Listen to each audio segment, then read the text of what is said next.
I thought I had a decent career. I enjoyed it. I mean, scoring goals is what I did and what I enjoyed, and that's what I think that you've got to try and fetch to players when I come to here, and I'm trying to work with Riggy and Becky and people like that, you know.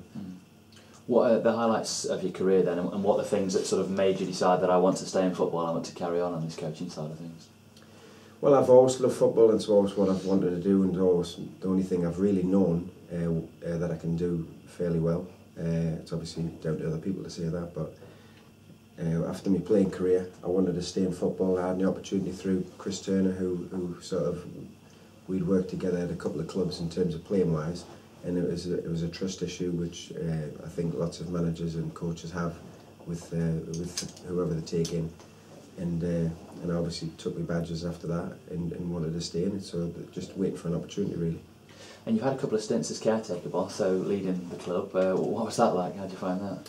I quite enjoyed it actually. Yeah, it was. I mean, it's slightly different to a real manager as such, because you don't get all that responsibility on you straight away. But it's just about organising the players, and if the team who you're playing has got a little bit of a different shape, it's getting your team shaped up, and then if it needs to change, then they know what they need to do after that.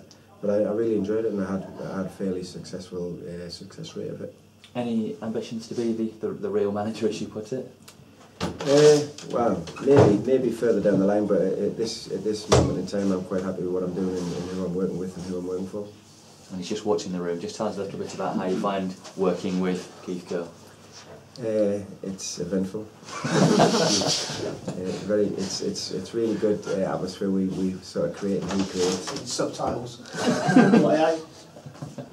As you've just said, it leaves the room. But he's good. I mean, we know what each other want. We know what each other's about, and we bounce things off each other. And it's the reason I think that he likes me being around him is because I've got an opinion, and I let him know about it. And it's up to him whether he then goes with that. Sometimes he will, and then sometimes he'll say, by the way, well done, but that's what you get paid for, which is fair comment. But sometimes he makes a decision, and then I go, as a number two, you've got to back that anyway. So you got